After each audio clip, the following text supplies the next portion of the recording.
Large posh saloons are the status symbol of the corporate car park. And for those who don't want to follow the German crowd, there are some interesting choices from Britain, Sweden and America. But which did you choose between the Jaguar XF, the new Volvo S90 or the Ford Mondeo Vignale? Wait a minute, that noise reminds me of a taxi being pulled up outside my house at 4 o'clock in the morning to take me to the airport. Oh. To help you decide which of these three is best for you, I'm going to critique their designs. This new Jaguar XF looks, well, rather like the old Jaguar XF. Inspect their cabins. It's a bit like a piece of IKEA furniture. See how practical they are. It does pop open, albeit just halfway. And test what they like to drive.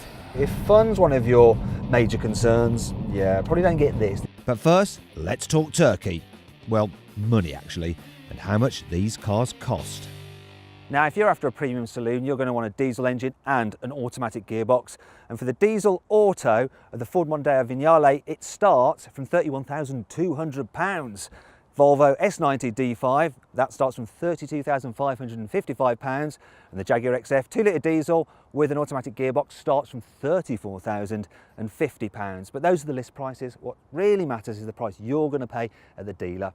Now, if you click it there to go to carwow.co.uk, you can see the best deal you can get on these cars. On average, you can save £4,288 on the Jaguar through CarWow, £2,458 on the Ford, and £3,129 on the Volvo.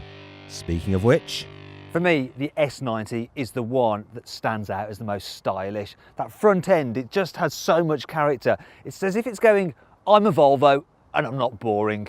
Well, not anymore.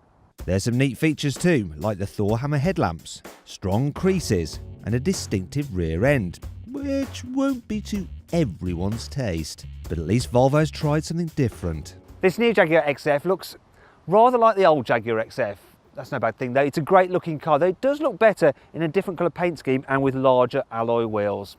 The Jaguar is the most classy of the cars, with its swooping sporty bodywork and neat and tidy lights. Though there's something a little bit middle-aged about it. The Vignale has some styling upgrades over the normal Mondeo, such as a unique grille and various bits of chrome trim. There's also an upgrade to the customer service, so you get access to a 24-hour helpline, special lounges at Ford dealerships and free car washes. Trouble is, you'll have to constantly explain this added service to your friends to justify why you paid extra for a blinged-up Mondeo. And it's the same story in the cabin. Inside the Vignale, you get some quilted leather seats, there's piping too, there's leather on the dash. There's also leather up here and here, though, look at this nasty cheap bit of plastic. That just brings you back down to earth and reminds you you're in a Mondeo. The infotainment system of this particular car feels a bit lacking too. That's because it has the sluggish Sync 2 system. Though now, if you buy a Vignale, it comes with a superior Sync 3, which also incorporates Apple CarPlay and Android Auto. So, how does the Volvo compare? Inside, it's all very simple, minimalist, very, very Swedish. In fact, it's a bit like a piece of IKEA furniture. Actually, that's a lie, because it feels, way better made than a piece of IKEA furniture. And I've got a digital driver's display and what looks like an iPad for the infotainment system. It's a really slick bit of kit to use, and it's easy to find the menus you want and control a range of the car's functions from safety kit to the navigation. However, Apple CarPlay is a £300 option, though you won't need to upgrade the stereo, as the standard one is easily the best of the three cars here. Speaking of which, the Jaguar XF definitely feels the sportiest to sit in, and on the whole, quality is really good, though in places, some of the materials are a bit flimsy. Now, if you're going to buy this car, you don't want the standard infotainment system because it's not very good, but the upgraded one, it's lovely. It swipes, zooms, and when it comes to the satellite navigation, you can find addresses quickly. It's all very intuitive, and you can access many of the car's functions through the screen as well. Plus, because the system is so good in its standard form, it doesn't really matter that it lacks Apple CarPlay and Android Auto. And that brings us on to rear passenger space, as these cars will be used for family or friend transport. The problem with the old XF was that it was a bit pokey in the back seats, but this one is much better. There's easily enough room, even for adults quite a bit taller than me. It's actually okay even with 3 in the back, the only problem being the cramped footwells. Still, fitting a child seat is easy thanks to the massive rear doors.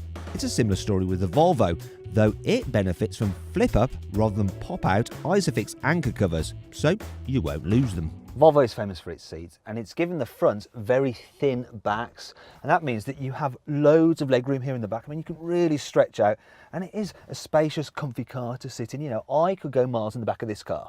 The Volvo is the best car here for rear passengers, though not by much, and with 3 up, it's not really much better than the Jaguar. So, how does the Mondeo Vignale fare? There's easily enough space here in the back of the Vignale for most people. It just doesn't feel quite as roomy as in the back of the Volvo S90 or Jaguar XF. The sloping roofline means there's a tad less headroom than in the other two, while the narrower body isn't so good for a threesome. Though fitting a child seat is still a breeze, and overall the Ford is still a big, practical car. This may well be a posh Ford Mondeo, but you don't actually get an automated tailgate, although it does pop open, albeit just halfway. Still, there's plenty of space in the boot, 516 litres in fact, and actually the Mondeo is the best car here for carrying stuff, though not by much. The S90 gets an automated tailgate as standard, and the boot capacity is 500 litres, though with these cars it's not necessarily the size that matters, it's what you do with it that counts. And the Volvo pretty much has enough space for most people's needs. If you need to carry more stuff, then maybe you should get the V90 Estate instead. In terms of its capacity, the XS boot is easily large enough. The problem is that it's quite narrow towards the back, and that does make it a little bit harder to pack full. This means that even though it has the largest outright capacity of 540 litres, it's harder to load. And overall, you'll be able to squeeze slightly less into the Jaguar than the other two, whether the rear seats are up or folded down. And it's a similar story with in-car storage.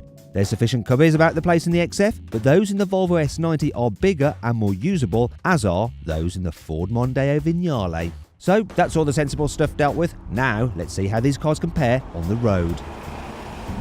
It's pretty clear that this Volvo S90 is set up with comfort as its key priority. So the seats, they're super relaxing. The suspension deals really well with bumps. It's quiet at speed. The only thing is though, it doesn't feel particularly sporty like other saloons do. So if fun's one of your major concerns, yeah, probably don't get this. This is more sedate, shall we say. In terms of engines, dead easy to choose. There's just 2 diesel, so you're limited actually. You may as well just get the lower powered D4 190 horsepower in this car. It'll do 0-60 in about 8 seconds and should return 64 miles per gallon, though I'm getting 44. On the whole though, this is an impressive car to drive. It's not fun, but it doesn't need to be fun. It just needs to be pleasant. And that's exactly what it is. However, if you want your Volvo to be a bit more sporty, the more powerful D5 all-wheel drive version is worth considering. But when it comes to handling, it appears the British do it best.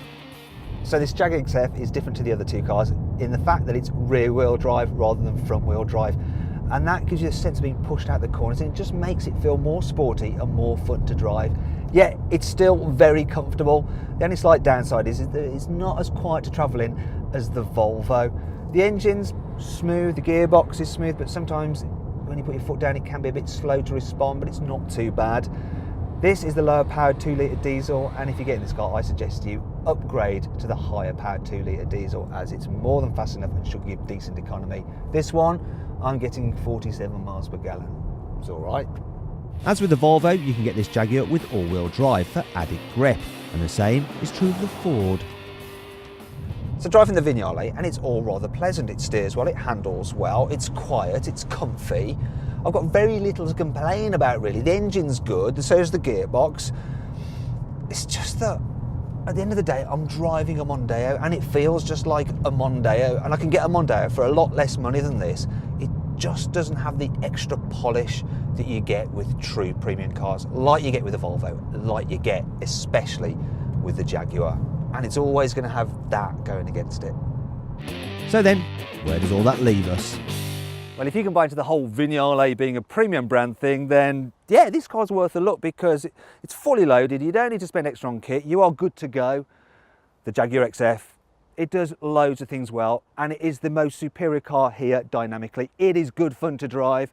But then we have the new Volvo S90. Now this car looks great, it's got the right image, it's comfy, it's spacious, and it is loaded with kit. And for a car with a premium badge, it's surprisingly good value for money. And that is why it wins this test.